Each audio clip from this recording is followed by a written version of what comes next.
Quel est le lien entre l'esprit, c'est-à-dire les idées, et la matière, c'est-à-dire la nature? Est-ce que la conscience est le produit du cerveau humain, ou est-ce qu'il y a une sorte de super-conscience qui aurait créé l'univers? Bien, cette question, elle divise les philosophes en deux grands camps, deux vastes camps. D'un côté, on a les philosophes qu'on appelle idéalistes, ceux qui pensent que l'esprit dirige la matière. C'est le cas par exemple des religions, qui sont des théories idéalistes, qui pensent qu'un Dieu a créé l'univers et qu'il le dirige, mais c'est le cas aussi des différentes croyances un peu moins formalisées dans le destin, dans le karma, dans la réincarnation, toutes les histoires d'astrologie, etc.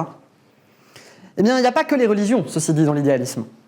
Il y a aussi de grands systèmes philosophiques idéalistes, comme celui de Platon, par exemple, qui était un grand philosophe grec de l'Antiquité, qui pensait que le monde matériel dans lequel on vit n'est qu'un reflet imparfait d'une sorte de monde parfait dans l'au-delà, un autre monde, le monde des idées, dans lequel évoluent les concepts purs et les âmes éternelles.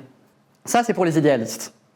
Mais de l'autre côté, face à eux, on a les philosophies matérialistes, qui affirment que l'esprit, que la conscience, que les idées, c'est des produits de la matière, et plus précisément du cerveau humain, qui n'a donc pas d'esprit universel, mais un univers infini et éternel, qui est composé de matière, d'atomes, de particules.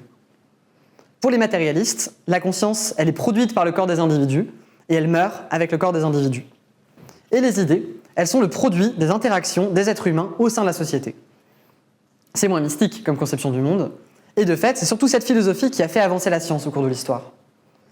Par exemple, les matérialistes grecs de l'Antiquité, comme Démocrite ou Épicure, ils ont été les premiers à formuler l'hypothèse que le monde était constitué d'atomes, c'est-à-dire de petites particules de matière qui s'assemblent pour former les éléments de la nature.